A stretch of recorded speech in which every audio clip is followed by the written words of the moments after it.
Power has a curious way of shifting, quietly, suddenly, changing the course of lives in mere moments.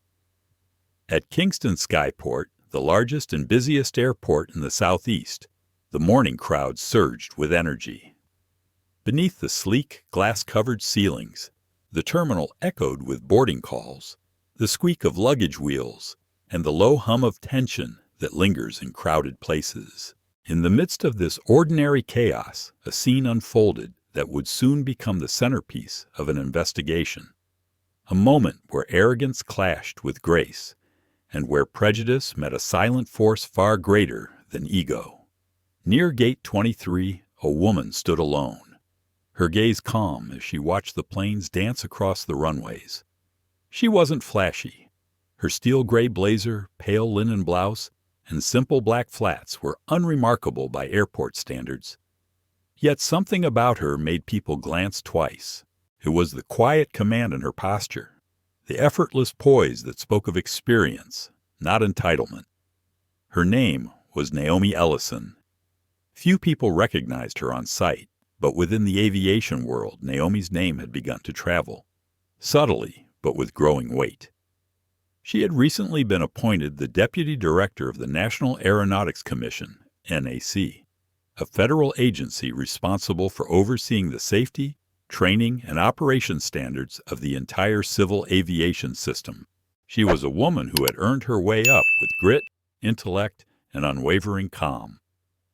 Naomi had been offered a private charter for her upcoming trip to Columbia City, where she was scheduled to attend several policy meetings on national aviation reform. Yet she had declined. Instead, she chose to fly commercial on Southjet Flight 328, preferring to remain in touch with the real-world experience of the people she served. She rarely introduced herself by title when traveling.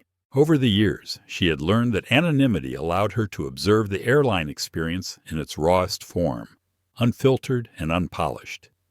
It was in these moments, away from boardrooms and briefings, that she gained the deepest insights into how air travel really treated its everyday passengers. This morning, however, there was a strange thrum of unease in her chest. She didn't know why. The security lines had moved smoothly. The check-in process was seamless, and her gate was just a short walk away. And yet, something in the air felt off. She brushed the feeling away and found a quiet seat by the window. The sky outside was streaked with cottony clouds, and jet engines roared to life on the tarmac. She took a sip from her coffee and let herself relax, unaware that she was about to cross paths with a man who would later regret ever raising his voice in her presence. That man was Captain Ronald Beckhart. Ronald Beckhart was something of a legend among his peers. Towering, silver-haired, and confident to the point of arrogance, he had flown everything from domestic puddle jumpers to massive intercontinental jets.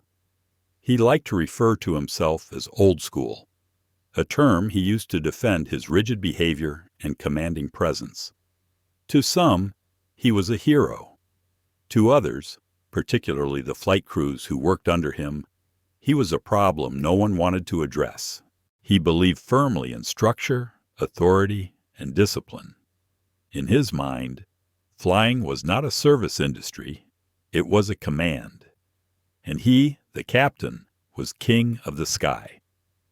Passengers who asked too many questions or crew members who challenged his authority were swiftly reminded of their place. He often muttered phrases like, "Know your rank," or "This isn't a democracy." And yet, when it came to flying a plane, Ronald Beckhart was near flawless. His landings were textbook. His reports were impeccable. He passed every inspection with flying colors. That morning, he was assigned to fly the same Southjet flight that Naomi Ellison had quietly boarded. Beckhart moved through the terminal with a familiar swagger. 4 golden stripes across each shoulder, chest out, chin high. Travelers often turned their heads as he passed, some with admiration, some with subtle dread. The gate agent greeted him with a polite, "Good morning, Captain," to which he responded with the briefest nod. No smile, no warmth. He was already irritated. New policies within SouthJet had recently been introduced, pushing for more passenger-friendly communication and softer tones from flight staff, even from pilots. Beckhart saw it as nonsense. Coddling, he called it. The world was getting soft, and now it was creeping into his cockpit. He collected his flight binder, conferred with his co-pilot, and started the slow mental shift from man to machine. Yet his mind was preoccupied, not with safety checks, but with annoyance over what he called passenger entitlement. He hadn't noticed Naomi sitting quietly, just 20 feet away, watching the flow of travelers with a thoughtful gaze. He hadn't realized that someone who could hold him accountable was already on board. And even if he had seen her, he would have dismissed her, just as he did with so many others. To him, she was just another face in the crowd, a woman flying solo, maybe a lawyer or a consultant, certainly not someone who could ground his wings. The boarding call rang out. Naomi waited patiently, letting families and first-class travelers go ahead. When her group was called, she walked to the gate with the same understated grace she'd maintained throughout the morning. The gate agent smiled. "Have a pleasant flight?" Naomi returned the smile. "Thank you," and moved toward the jet bridge, unaware that this seemingly ordinary flight would mark a turning point, not just for her, but for the man in the cockpit. Captain Ronald Beckhart was known for one thing above all: precision. No matter how difficult his personality, no one in the company could fault his technical expertise. His flying was sharp, smooth, and always by the book. He was the type of pilot who could land a plane on a dime and expected admiration for it every single time. That morning, Captain Beckhart had been assigned to SouthJet Flight 328, the very flight that Naomi Ellison would be boarding.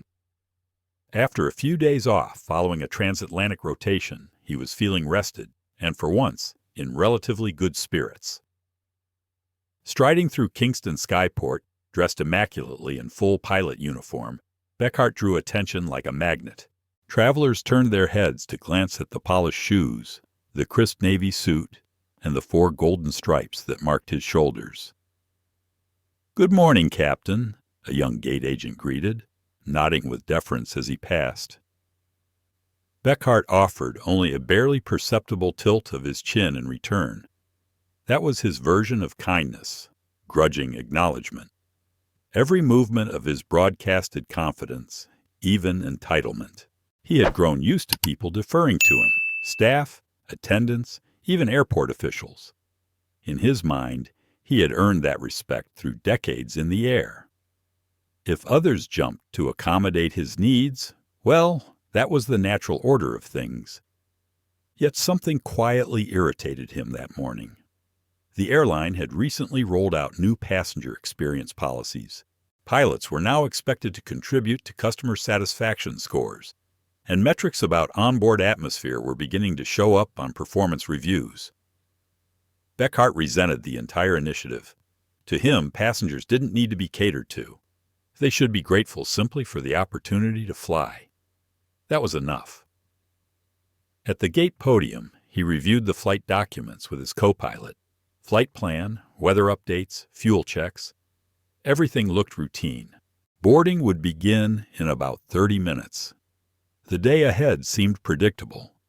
What he didn't know, what he couldn't know, was that one of the passengers now quietly watching the aircraft from the window would become the fulcrum of everything he was about to lose. Meanwhile, Naomi Ellison remained seated near the wide glass panes overlooking the runway. The terminal bustled with the chaos of boarding calls and the low murmur of conversation. She checked her phone, discreetly watching the minutes tick down to her boarding group. A few people in the area glanced in her direction, clearly recognizing her from recent news coverage about her promotion to deputy director at the NAC. But no one approached. Something about her composed presence made people instinctively give her space. When Group 3 was finally called, Naomi rose with ease and made her way to the gate. The agent scanned her boarding pass and offered a cheerful, "Enjoy your flight, ma'am." Naomi returned the gesture with a soft, appreciative smile. "Thank you." As she stepped onto the jet bridge, the slightly humid air of Kingston's spring weather wrapped around her. She was used to this, used to every kind of airport climate, every variation in passenger experience. Nothing rattled her. Inside the aircraft, the familiar scent of brewed coffee and sanitizing spray mingled in the cabin air. Flight attendants were helping passengers with bags, directing them to seats, all while the overhead bins snapped open and shut. Naomi found her seat in the main cabin, right over the wing, her favorite spot for a smoother ride. She stowed her compact carry-on above, then settled into her seat, pulling out a well-worn paperback on emerging trends in aviation safety technology. To her right, a young man, perhaps early 20s, gave her a polite nod. Law student, she guessed silently, based on the open casebook resting on his tray. She smiled in return. Across the aisle, a mother rocked a crying toddler, trying in vain to soothe the child's wails. Naomi's heart softened. She'd once been in that mother's shoes, traveling with her son when he was younger. His tiny hands clutching her blouse, his tears an echo of tired airports and long flights. She offered the woman a sympathetic glance. Babies cried. It was part of life.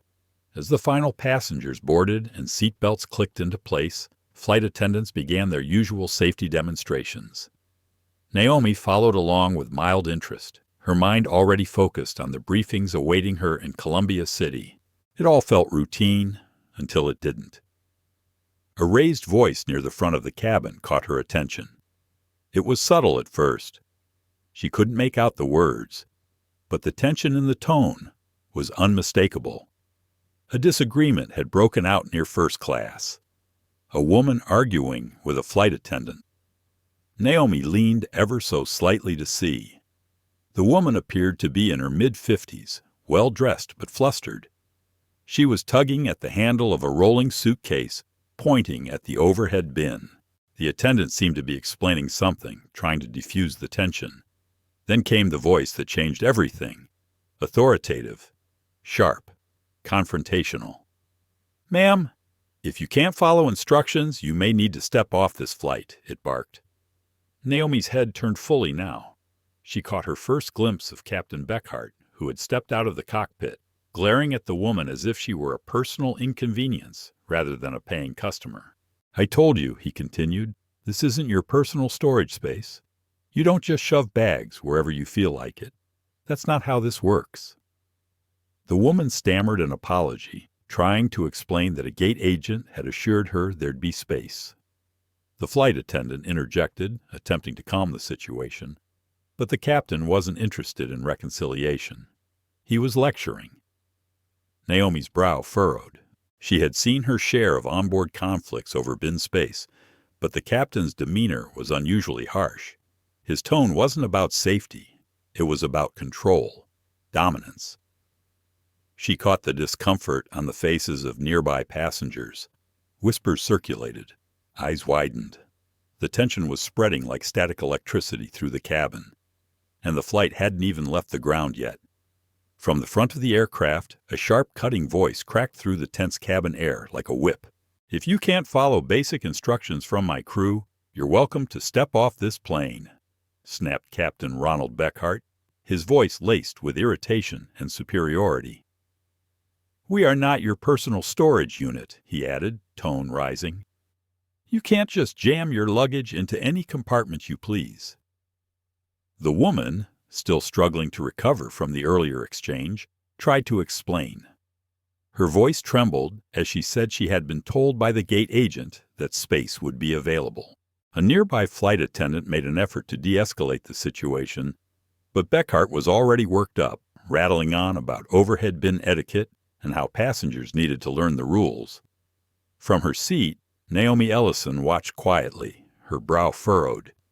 Technically, it wasn't her place to intervene. But as the pilot's hostility unfolded within earshot of dozens of passengers, Naomi felt something shift inside her. The man reeked of arrogance, not just in tone, but in his posture, tall, stiff, and unbending as he stormed down the aisle scanning the rows, clearly still stewing. He didn't realize the woman in seat 14A, the one observing him so closely, was no ordinary traveler. Moments later, the cabin doors were sealed with a heavy thud. The crew readied for takeoff, and Beckhart disappeared back into the cockpit, but not before casting one final look toward the woman he had just embarrassed. The glare was sharp enough to slice. Naomi exhaled slowly, hoping the incident would be the worst the flight had to offer. The aircraft taxied across the shimmering tarmac under a cloud-dappled sky. As Kingston's skyport shrank from view, the jet lifted off with a powerful surge, banking eastward toward Columbia City. Naomi turned back to her book, trying to refocus her mind on the policy notes ahead. But the chill left by the captain's behavior lingered. An hour into the flight, the cart service began. The smell of coffee drifted through the cabin as flight attendants navigated the narrow aisles with calm efficiency. Naomi was mid-sentence in her book when a tremor shook the cabin. Mild turbulence, nothing unusual. The seatbelt sign blinked on. Passengers stirred slightly, some reaching for headphones, others quietly adjusting in their seats. Naomi felt the dip, subtle, but enough to turn her stomach momentarily. She didn't panic. She had flown through far worse. Then came the voice again. "Ladies and gentlemen, this is your captain," Beckhart announced. "We've hit a patch of light turbulence. Should be brief. I'd advise you to stay seated. And let's try to use a little common sense, shall we?" The edge in his tone was unmistakable, mocking, almost scolding. It wasn't just a warning. It was a lecture disguised as an update. Naomi glanced at the young man beside her, the law student. His eyebrows lifted in surprise. Others nearby exchanged confused looks. Captains didn't usually speak that way. There was a discomfort growing in the cabin, a feeling that stretched far beyond the bumpiness of the skies. 15 minutes later, a flight attendant approached Naomi's row. It was a young man, kind eyes, a polite smile, but his shoulders were tight with tension. He asked if the mother across the aisle needed another blanket for her toddler and offered Naomi a complimentary drink and snack. She accepted both with a nod of gratitude and noted how his professionalism barely concealed a deeper anxiety. Something weighed on him. It was written in his movements, the cautious way he glanced toward the front of the cabin. He moved on, offering help with quiet efficiency. Then the voice returned. "Passengers are reminded to stay seated," Beckhart said more sharply this time. "We're still in unstable air. No need to move around unless absolutely necessary. Flight attendants, suspend service immediately. That's an order." The cart stopped mid-aisle. Two attendants exchanged wary glances before slowly rolling the carts back to the galley. They weren't sure whether the turbulence warranted the disruption, but the captain's tone left no room for discussion. Naomi stiffened. The air was calm now. She could feel it. The aircraft wasn't jostling, and the turbulence had passed. This wasn't about safety. It was about control, about making a point.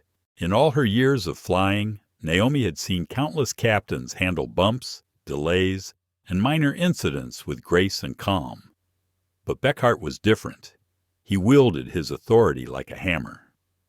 As the flight dragged on, whispers grew among the rows. Several passengers pressed their call buttons, one likely for water, another perhaps for a connection update.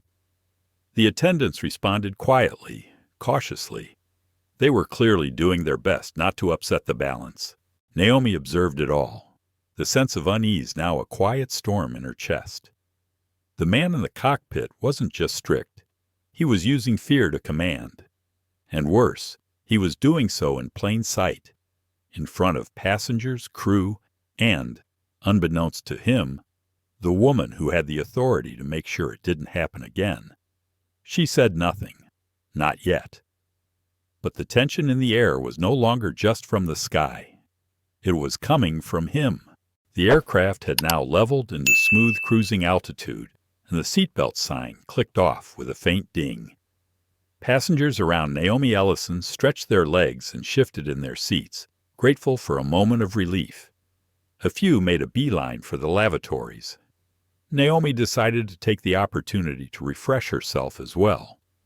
She needed a moment away from the rising tension, to clear her head, to breathe. She slid past her seatmate, murmuring a soft "excuse me," and began walking down the aisle toward the front of the cabin. But as she neared the first-class galley, something stopped her. Just outside the cockpit, Captain Beckhart was locked in an intense exchange with a young flight attendant. Mason, his name tag read. His face was pale, his jaw tense, and his eyes kept darting around, as if scanning for a lifeline. The captain's voice, though not loud, carried an unmistakable chill.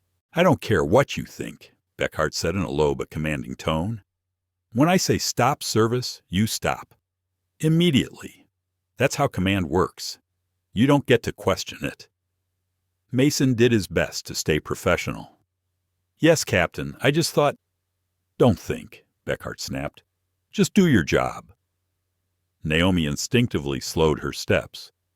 She didn't want to intrude, but the air around them practically vibrated with tension. She watched as Mason lowered his head in a quiet apology and quickly retreated back toward the economy section. Then Beckhart's eyes met hers. For a second, time seemed to still. His expression didn't soften. Instead, he stared at her with a mixture of irritation and curiosity, as if silently challenging her to speak. Naomi met his gaze without blinking. She gave a calm, polite nod, cool, measured, respectful, and walked past him without a word. Her hands didn't tremble, but her heart beat faster. Inside the lavatory, she locked the door and leaned against it, releasing a long breath she hadn't realized she was holding. The thud of her pulse echoed in her ears. She wasn't afraid of him, but something about his presence unsettled her deeply. Ronald Beckhart carried himself like a man who had never been challenged, who confused authority with dominance. Naomi reminded herself who she was. Deputy Director of the NAC, a leader entrusted with overseeing not just policy, but the safety and dignity of millions of travelers. She knew the laws, the protocols, the limits of a pilot's power. But she was also a passenger right now, a quiet observer. She had boarded this flight deliberately under the radar. She hadn't come to pull rank. Still, the memory of that confrontation lingered like smoke. Back in the aisle, on her return walk, she was suddenly stopped by a familiar face. The same middle-aged woman from earlier, the one who had been caught in the overhead bin dispute. Her voice was low, almost embarrassed. "Excuse me," she said, her tone dry and strained. "Do you happen to know when they'll be serving drinks again? I haven't had water since we boarded." And the flight attendant said they had to stop. Naomi offered a warm, reassuring smile. "I'm not sure," she replied gently. "The turbulence was supposed to be brief. Hopefully service will resume soon. If it doesn't, I'd recommend using the call button. They can usually bring water even without the cart." The woman nodded slowly. "All right. Thank you, dear." Naomi watched her return to her seat, troubled by how such a simple need, water, had been turned into a source of anxiety. It wasn't just inconvenience. It was discomfort. It was unnecessary control. She continued down the aisle and noticed more restless faces. A child asked his parent for juice. A man pressed his call button discreetly, a small insulin pouch on his lap suggesting he might need something urgently. Another elderly couple looked around uncertainly, as if wondering whether it was acceptable to speak up. By the time Naomi returned to her seat, her thoughts were racing. This wasn't just turbulence. This was a pattern. Captain Beckhart was flexing his power, using minor flight bumps as a pretext to shut down even the most basic services. Possibly out of spite, maybe pride, but definitely not necessity. And the result? An entire cabin of anxious, uncomfortable passengers too nervous to ask for the simplest things. Naomi quietly cataloged everything. The sharp words at the beginning, the cruel tone in the announcements, the tense exchange with Mason, and now, passengers quietly suffering under avoidable discomfort.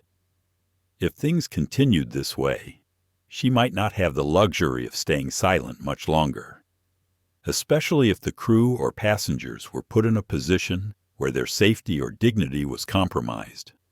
And something deep inside her, something honed over years in policy and leadership, told her this wasn't over. Not by a long shot. The tension in the cabin never fully settled. By the time the seatbelt sign had been turned off again, the crew was finally permitted to make a last pass down the aisle. They moved briskly, collecting trash and empty cups, their smiles polite but strained. It was clear to Naomi Ellison, and to anyone paying close attention, that every flight attendant was walking on eggshells, wary of setting off their volatile captain. No one could blame them. No one wanted conflict at 35,000 feet. Still, a captain's job required more than technical skill. It demanded composure, emotional intelligence, and above all, respect for both passengers and crew. Captain Beckhart had demonstrated the opposite, over and over again during this flight. Naomi found herself wondering just how many times he had acted this way without consequences. How often had he snapped at his team? How often had his arrogance gone unchecked? Her thoughts were cut short by the captain's voice crackling through the intercom once more.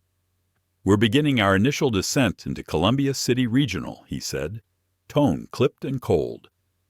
There was a visible shift in the cabin. Passengers straightened in their seats, raised window shades, and stowed away belongings with quiet urgency. Relief rippled through the rows. The flight, mercifully, was almost over, but fate had one more challenge in store. As the plane reduced altitude, it met another patch of light turbulence.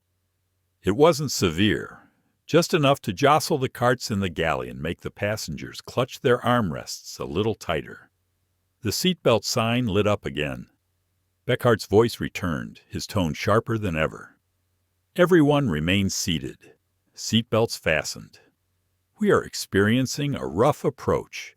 Flight attendants secure the cabin. Immediately. No exceptions. The order carried a weight that felt more threatening than protective.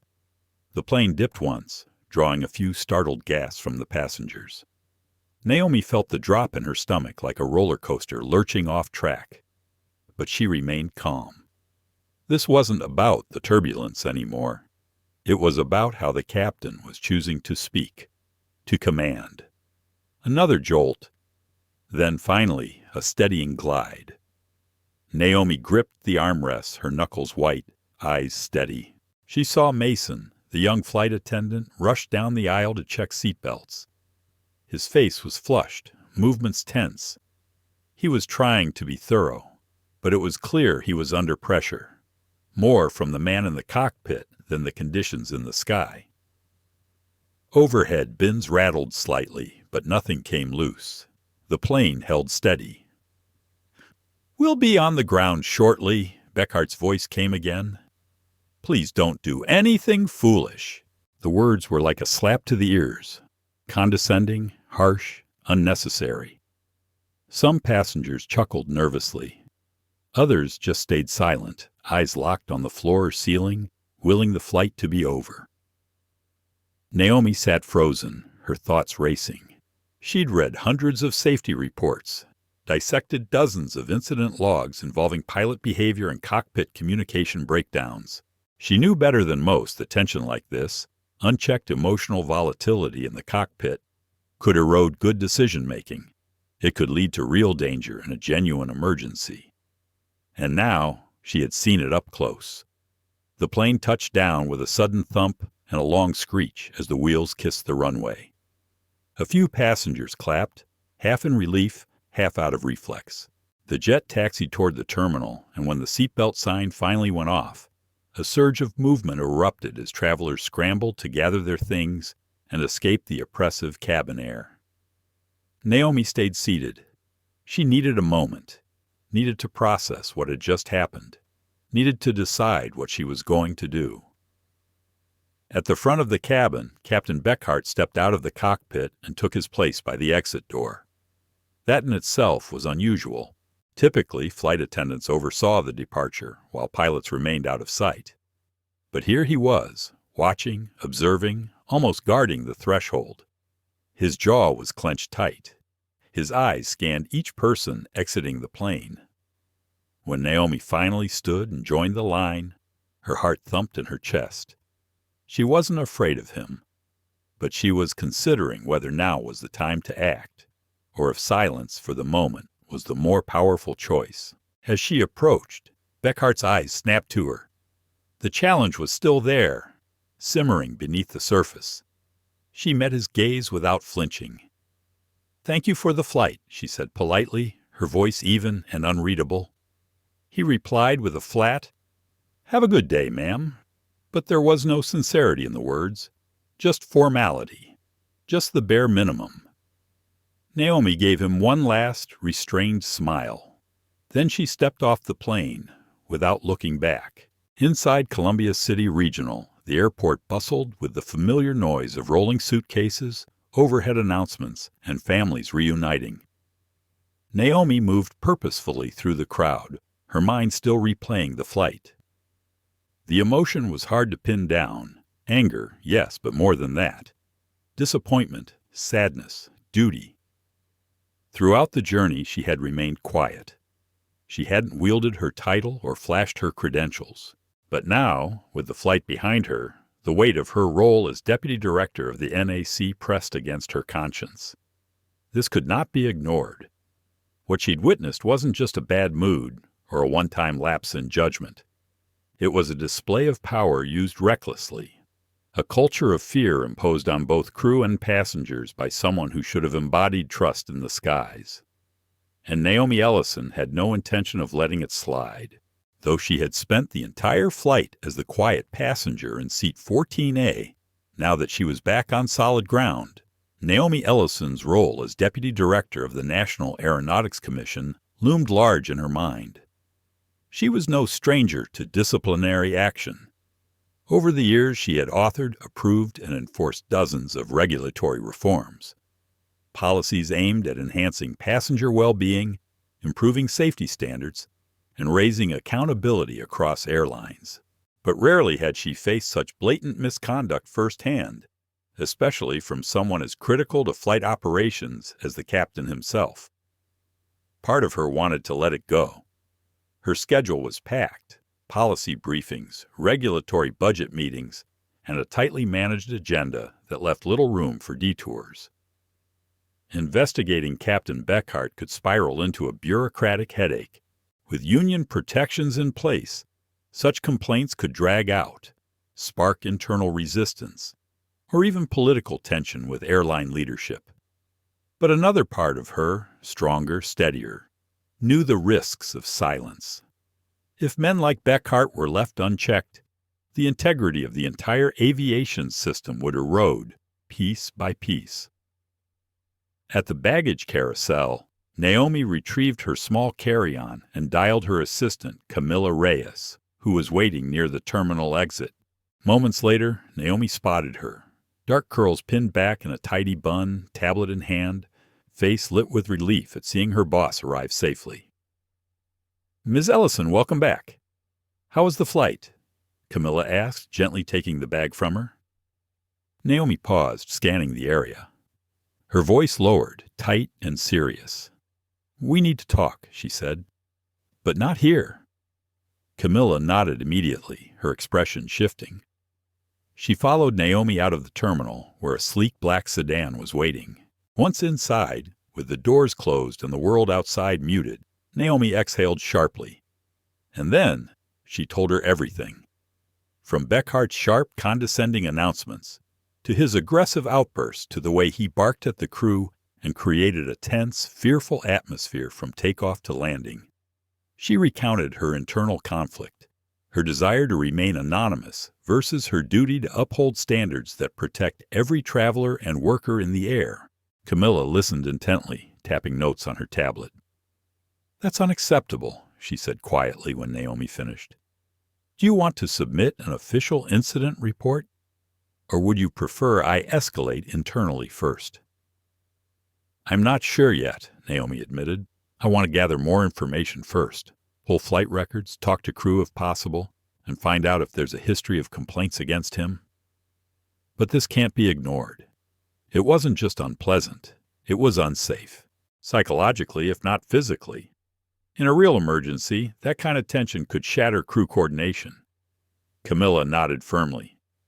We can open an inquiry discreetly. If we find a pattern, we take it up the chain. For now, I'll make sure your name isn't attached. At least not yet. No need for it to seem personal. Naomi was grateful. The last thing she wanted was the appearance of a vendetta. She took no joy in jeopardizing someone's career, but thousands of passengers flew daily, relying on professionalism in every cockpit. And if Captain Beckhart's behavior was part of a larger pattern, it had to stop. As the sedan pulled onto the winding roads leading toward NAC headquarters, Naomi stared out at the blur of monuments and traffic-laced streets. The Capitol dome stood in the distance like a beacon, a reminder of her mission and of the weight her position carried. She had always been proud of her work, fighting to make the skies fairer, safer, more accountable. But something told her this was different. This wasn't just policy. This was a personal test of principle. Would she exercise the full reach of her authority to challenge a man who represented the very culture of unchecked power she'd long worked to dismantle? Or would she stay quiet, like so many others before her? She was about to find out.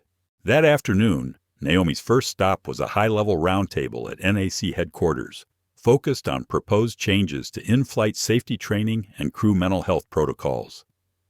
Inside the conference room, the walls were lined with aviation charts and updated incident tracking metrics. A dozen senior officials and aviation policy experts sat around a long oak table, reviewing recommendations and data. Naomi did her best to stay focused, guiding the conversation toward practical training initiatives and discussing ways to improve communication standards between cockpit and cabin. But no matter how hard she tried, her mind kept drifting back to the flight, to the clipped tone in Beckhart's voice, to the fear on the face of Mason, the young flight attendant, to the elderly couple too afraid to ask for water, the child who never got juice, the silence in the rows that followed every announcement like a warning bell. At one point, while presenting her portion of the updated training model, Naomi almost dropped her digital pointer. Her hands didn't shake, but her thoughts wandered, back to the moment when Beckhart glared at her during deplaning, daring her to say something. After the meeting concluded, Naomi turned to Camilla. "Let's use a private conference room," she said quietly. Minutes later, the two of them sat surrounded by folders, laptops, and a wall-mounted screen displaying flight rosters and employee conduct databases. "First step," Naomi said. "Request internal logs from SouthJet for Flight 328, cockpit recordings, incident reports, and passenger feedback if available. Second, see if we can discreetly identify whether complaints have been filed against Captain Ronald Beckhart in the past year. Anything from his crew, too." Camilla nodded, already drafting email requests. "Third," Naomi continued, "if possible, get statements from Mason or the crew on that flight. Nothing formal. Just see if they're willing to speak off the record. I want an honest view of what happened from their side before we proceed officially." "Yes, ma'am," Camilla replied. "And your name stays off everything, unless you say otherwise." Naomi offered a small, tired smile. "Let's do this carefully," she said. "But we're doing it." Back in her office, Naomi Ellison moved swiftly. She and Camilla Reyes laid out their investigation strategy with clarity and purpose. "First," Naomi began, "we contact SouthJet's management. Second, request cockpit voice recordings and the cabin service logs for Flight 328, quietly, without raising red flags. Third, we look into any prior complaints about Captain Ronald Beckhart." Camilla nodded, already typing. "We'll handle this by the book," Naomi said firmly. If this is a one-time issue, we'll proceed with caution. But if there's a documented pattern of unprofessional conduct, it'll be clear. I'll request the official flight logs and any passenger feedback forms submitted for that route, Camilla replied, her voice crisp. Good, Naomi said. And I'll draft a letter to SouthJet's Director of Flight Operations. It needs to be formal, respectful, but it must make our expectations clear. We're reviewing a possible violation of NAC Code of Conduct. That alone should be enough to get their attention. That afternoon, Naomi sat at her desk in the quiet hum of the building's final work hours. Most offices had emptied, but she stayed late, perfecting the tone of her message, one that balanced professionalism with weight. She carefully avoided any reference to her personal presence on the flight. The letter simply stated that the National Aeronautics Commission had received credible reports of possible misconduct by Captain Beckhart on SouthJet Flight 328 from Kingston Skyport to Columbia City, and requested full cooperation in providing recordings of the captain's announcements, crew reports, and other relevant documentation. Then she paused. The letter needed to come from someone with sufficient authority. There was no way around it. She signed her name at the bottom in clean, confident strokes. Naomi Ellison, Deputy Director, National Aeronautics Commission. She hit send. Let's see how they respond, she said quietly to Camilla, who had remained nearby, organizing files and reviewing NAC guidelines. That night, long after the city lights glowed across the Columbia City skyline, Naomi remained in her office, poring over federal guidelines on in-flight conduct and passenger protection policies. She knew the rules well. Yes, a pilot held ultimate authority over the aircraft during flight. But that authority came with limits. Nowhere did it grant them permission to degrade, intimidate, or emotionally manipulate those in their care. Passenger comfort and crew respect weren't optional. They were codified standards. And any captain who violated those expectations repeatedly and without remorse could be subject to disciplinary measures, including license suspension or permanent revocation. By midnight, Naomi finally packed up her things. She felt drained, pulled between the impersonal weight of her title and the personal memory of being belittled mid-flight, between her duty to protect others and the unspoken responsibility that came with being a black woman in power, having experienced firsthand the humiliation that often hides behind so-called firm leadership. Her mother's voice came to her in memory, soft but unshakable. When you hold power, use it wisely, but don't be afraid to use it. Naomi had no idea just how quickly things would escalate. Across the country, in SouthJet's Atlanta headquarters, Captain Ronald Beckhart continued his rotation, unaware that a formal complaint now bore his name. On a flight to Dallas, he reprimanded a flight attendant for being too lenient with a crying child. The next day, en route to Chicago, he berated a gate agent for failing to have his coffee prepared to his liking. His reputation for being short-tempered and commanding was well known among the crew. Most had learned how to navigate him, walking a tightrope of deference and silence. Beckhart believed he was untouchable. Until one evening an email arrived in his inbox. It was a terse message from Hannah Wilcox, SouthJet's Director of Flight Operations, summoning him to her office the next morning. The subject line was stark. Urgent. Compliance matter. Flight 328. Beckhart frowned as he read it. Hannah wasn't known for dramatics. By the book, mild in tone, and always calm under pressure. He assumed it must be another overblown passenger complaint, one of many in his thick, mostly ignored personnel file. He had received his share over the years. None had ever led to serious consequences. After all, his flight performance scores were among the highest in the airline. His handling in the cockpit was precise, mechanical, nearly flawless. And in his mind, that should be enough. The next morning, Beckhart arrived at headquarters with his usual swagger, uniform pressed, shoes polished, chin high. He knocked once and stepped into Hannah Wilcox's office, a modest but commanding space lined with framed certifications, and a large Southjet logo above her desk. Hannah gestured to the chair opposite her. Her expression was unusually serious. "Captain Beckhart," she began, without formality, "we have a serious issue." Beckhart raised an eyebrow. "This about the Columbia City run?" "Yes." "Flight 328. The National Aeronautics Commission has opened a formal inquiry. There's a report of alleged misconduct, and they're requesting cockpit audio, cabin logs, and crew feedback." The letter came directly from the deputy director's office. Beckhart blinked. "From who?" Hannah slid the letter across the desk. At the bottom, printed in clean, crisp type, was the name, Naomi Ellison, Deputy Director, NAICS. He stared at it, trying to place the name. Then a flicker of memory. The woman in the wing seat. Calm, composed. The one who gave him that tight, unreadable smile as she disembarked.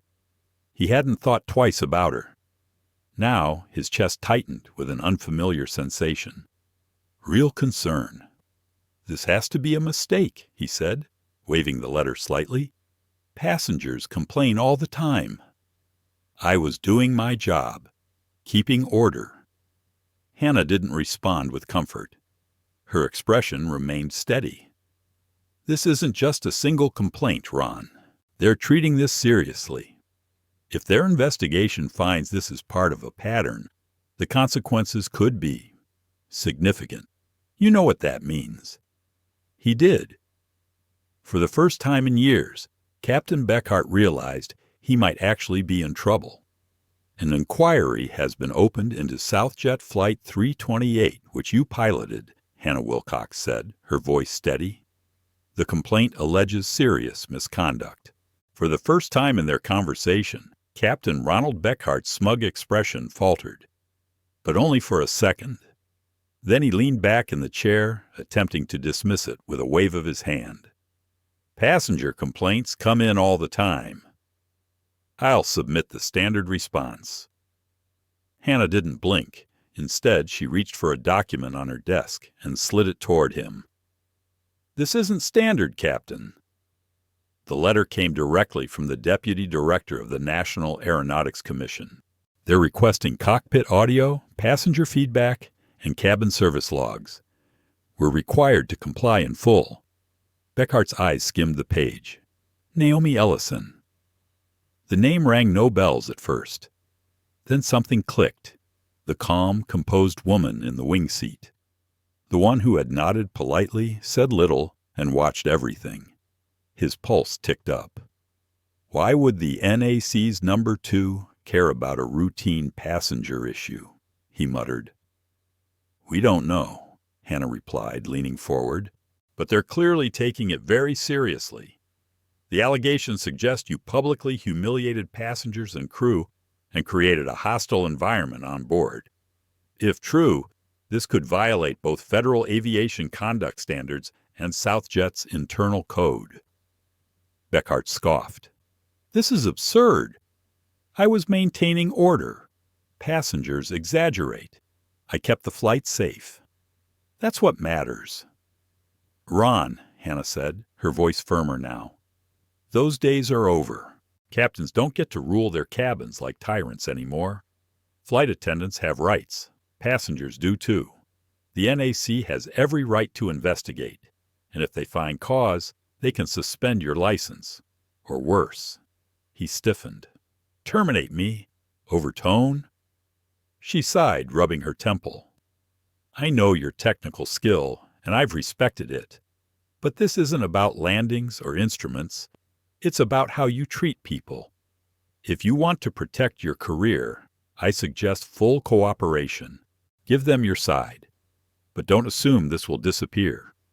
Beckhart stood, anger flashing behind his eyes. "I have nothing to hide," he said sharply. "Let them dig.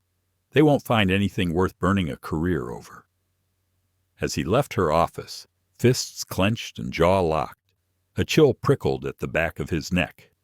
For the first time in years, something other than ego stirred in his gut. Fear. Back in Columbia City, Naomi Ellison received confirmation. Southjet had agreed to cooperate fully. The cockpit voice recordings, internal crew statements, and service logs from Flight 328 would be shared with the NAC's Compliance Division. Beckhart would soon learn that he was being investigated. Naomi felt a swirl of emotions, relief, justice, and if she was honest, yes, a small measure of satisfaction. She remembered his voice, the coldness in his orders, the disdain in his eyes, the way he'd looked at passengers like they were burdens, the way he'd glared at her. But her personal experience would not shape the outcome. Only facts would. To protect the investigation's objectivity, Naomi delegated the interviews to a neutral two-person team from compliance. She submitted the passenger manifest, including her own name, but instructed that she be treated no differently than any other traveler. Only if absolutely necessary would they reveal her identity. Over the next week, the team moved quietly but efficiently. They interviewed crew members, starting with Mason, the young flight attendant from the flight. He spoke with quiet conviction, recounting how Beckhart had scolded him mid-flight for attempting to serve water during a patch of turbulence that had already passed. He described the captain's tone as condescending, bordering on aggressive, and admitted he had feared retaliation. Other passengers came forward too. The mother with the toddler described feeling watched and judged for trying to comfort her child. Another woman, the same one who had clashed with Beckhart over the overhead bin, recalled the embarrassment of being lectured in front of strangers. One first-class passenger noted that while Beckhart had not spoken harshly to her directly, she had observed an unnecessarily sharp tone used toward others. He acted like he was running a military operation, not a passenger flight, she said. Even the young law student seated beside Naomi had submitted a written statement, confirming the repeated scolding announcements and describing how the atmosphere shifted every time the captain spoke. The compliance team compiled a detailed file. The findings were consistent: authoritarian tone, emotional intimidation, misuse of in-flight authority. While the cockpit audio didn't capture every moment, it did reveal several key exchanges, Beckhart instructing the crew to shut it down, saying things like they can wait when referring to passengers, and dismissing the crew's assessments of conditions in favor of his own commands. Naomi read through the report carefully, page by page. This was no one-off. This was a pattern, and the skies could no longer afford pilots like Ronald Beckhart. The voice recording review had confirmed what Naomi Ellison already knew in her bones. The language may have stopped short of overt slurs, but the tone, the delivery, and the intent were clear. Captain Ronald Beckhart had created an environment of intimidation in the cabin. Phrases like "shut that down now, and they can wait" were scattered across the audio logs, uttered in a cold, commanding voice that left no room for collaboration. There was no mistaking the pattern. This was more than a rough day. This was a leadership failure, one that placed both passenger safety and crew morale at risk. Naomi forwarded the collected documentation, witness interviews, crew reports, cockpit audio logs to the NAC's legal division. The team immediately began drafting a formal notice of violation, citing breaches of aviation regulations tied to professional conduct, communication protocol, and in-flight authority misuse. Just as the legal gears started turning, a new wrinkle emerged. An internal memo from NAC leadership landed in Naomi's inbox. Airline unions and industry lobbying groups had caught wind of the investigation, and they were watching. The message was careful but pointed. Proceed, but proceed cautiously. Political optics matter. Some may view this as an overreach or an attack on pilot discretion. Naomi sighed, rubbing the tension from her shoulders. Bureaucracy, politics, pressure from stakeholders who had never sat in seat 14A, never heard a trembling flight attendant apologize for following orders, never watched a plane full of passengers too afraid to ask for water. She carefully drafted a response, measured, professional, and grounded in fact. This inquiry is not about punishing pilots for exercising authority. It is about ensuring that such authority is used responsibly. The concern here is not firmness, it is abuse. She sent the email and shut her laptop for the night. Outside her window, the Columbia City skyline glowed across the Potomac River, casting reflections that danced like sparks on water. Naomi stood for a long time, watching the city breathe. This is bigger than me, she thought. This is about every passenger who's ever felt powerless at 35,000 feet. She didn't yet know what was coming next. Across the country, in his upscale Atlanta condo, Captain Beckhart stewed in silence. Since receiving the inquiry notice, his flight assignments had been quietly cut.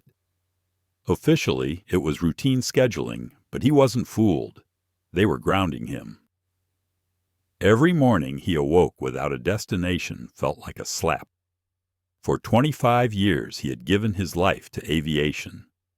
Early mornings, missed holidays, countless landings, near-perfect records. And now, this. He paced his living room, muttering under his breath.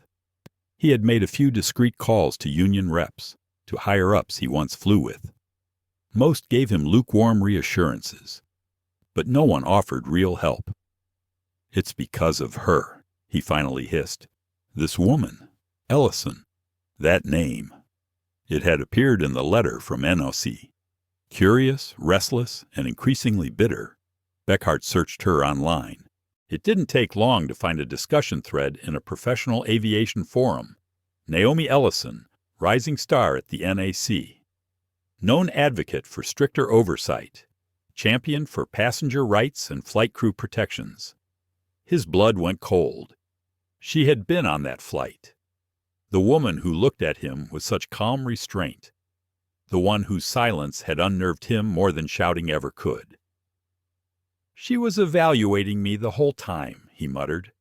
Sitting there, sizing me up. Consumed by resentment, Beckhart made a late-night phone call to a familiar contact, a journalist from a fringe but click-hungry aviation blog. Over the years, he had slipped the writer bits of gossip, leaks, and industry drama in exchange for favorable pieces. Now, he needed the favor returned. He painted a picture for the journalist. A veteran pilot, victimized by political ambition. He described Naomi Ellison as an anonymous passenger who had orchestrated a personal attack using her position at NAC. He claimed he was being targeted, punished, for doing his job. This isn't justice, he said dramatically. It's a witch hunt. The journalist didn't hesitate. A few days later, the article dropped with an inflammatory headline.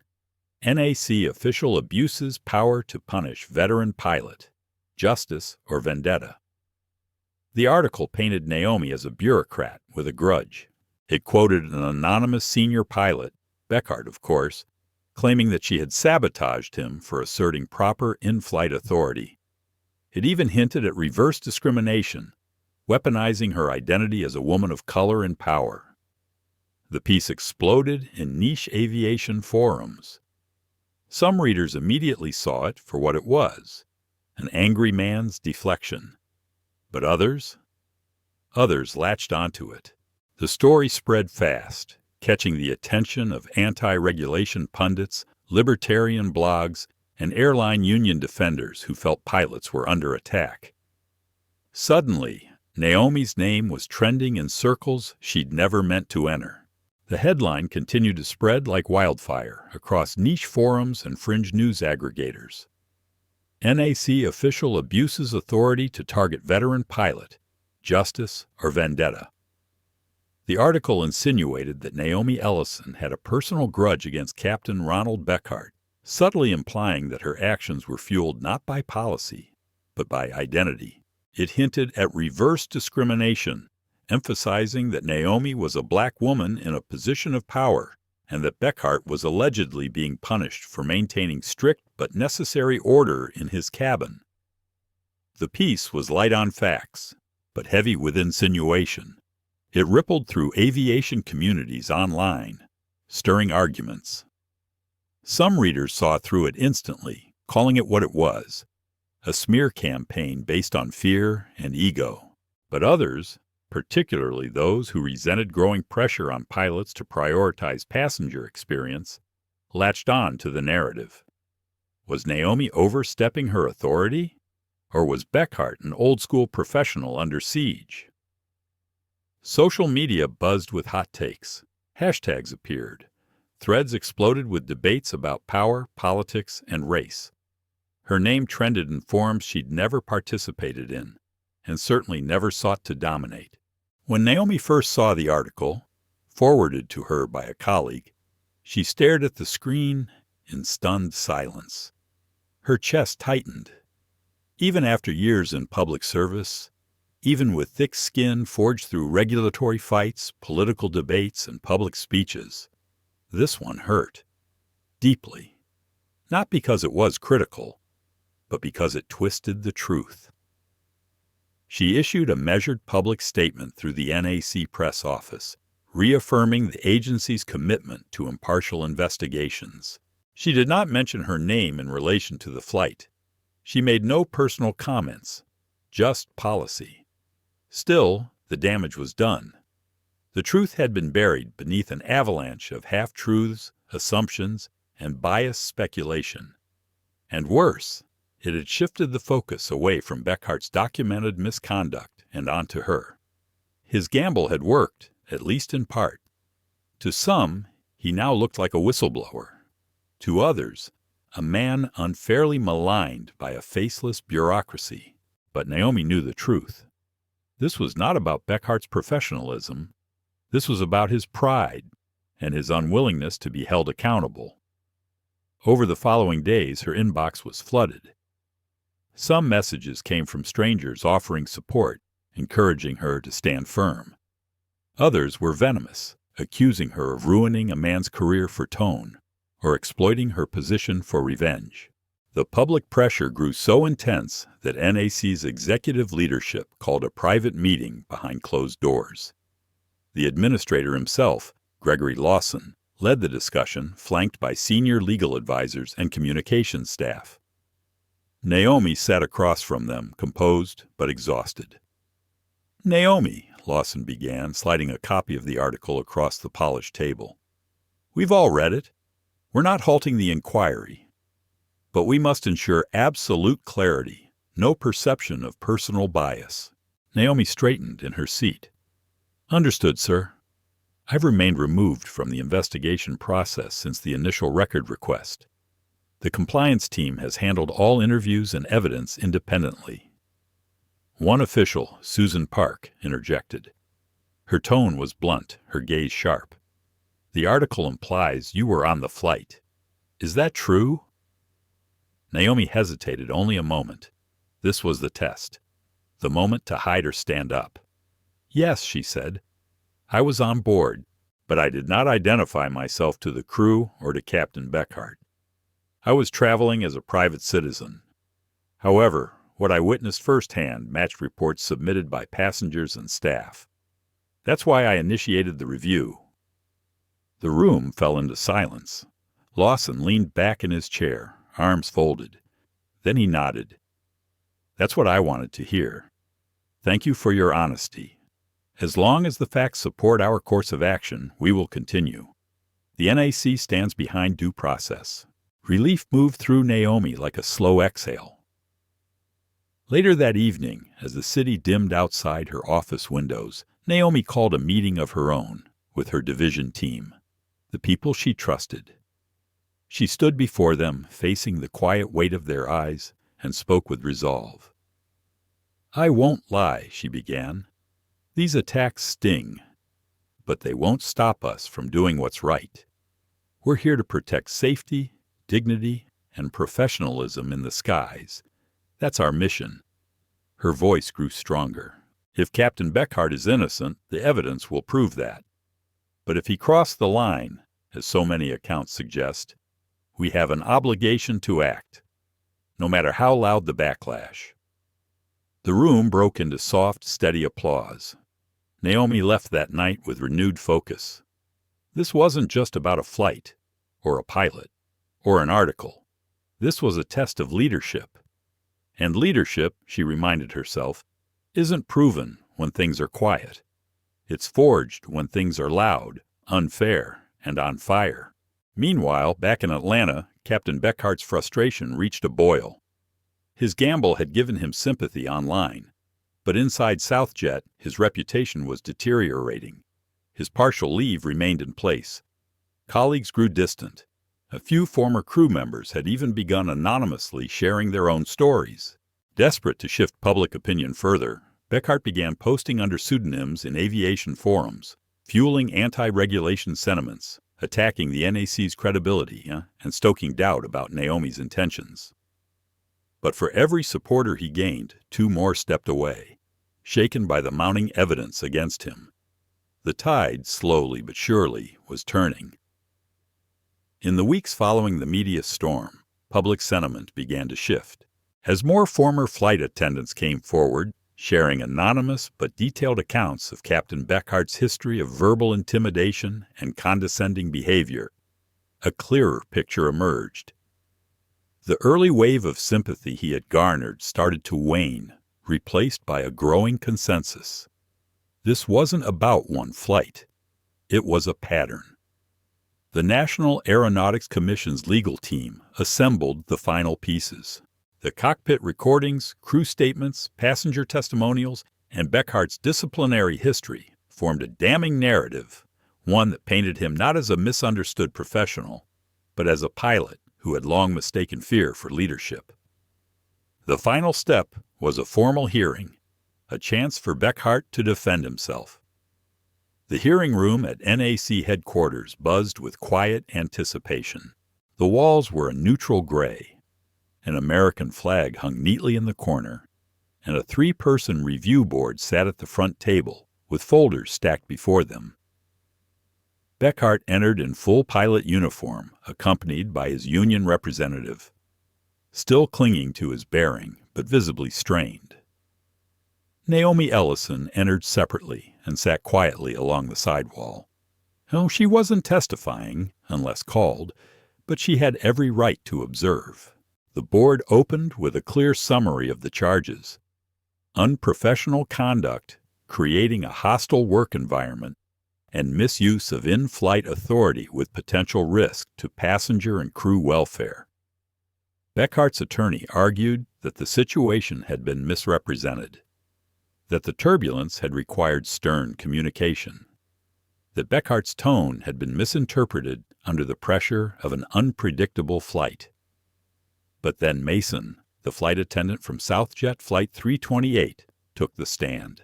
At first his voice shook, but with each sentence he found strength. He described how Beckhart had humiliated him in front of passengers, barked orders in moments that didn't require them, and discouraged crew empathy in the name of discipline.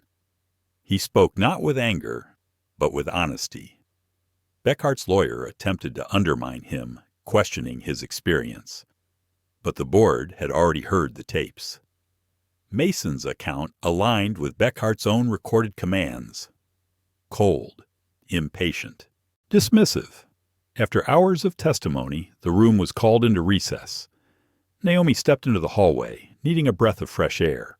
She didn't expect to see him there, but Ronald Beckhart stood near a water cooler, alone. Their eyes locked. "So it was you," he said, voice low, laced with venom. "You're the one who started all this." Naomi held his gaze calmly. "I reported what I witnessed," she said simply. "The rest came from your own record." "You realize you could ruin my life," he snapped, stepping closer. "I've been a pilot for more than 2 decades. This is all I have." Naomi didn't flinch. "I don't want to see anyone lose their career, but we have a responsibility to protect passengers and crew. You crossed lines, Captain. Multiple lines." His voice dropped to a whisper, sharp and threatening. "I hope you can live with yourself when I'm out of a job." Naomi's jaw tightened, but her tone remained calm. "I'm more concerned about those who had to live with your behavior. If the board gives you another chance, that's their choice. But don't blame me for the consequences of your own actions." She walked away, heart pounding, her courage steeled. She had been shaken, but not silenced. Back inside, the review board reconvened.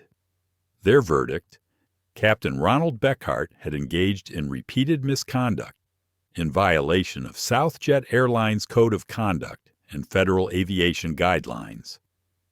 Though he had not committed a safety violation in the traditional sense, no technical faults, no substance misuse, the pattern of intimidation, misused authority, and hostile interactions was too great to ignore. The board ruled that his pilot's license would be suspended for 6 months, during which time he would be required to complete an intensive retraining and emotional regulation program.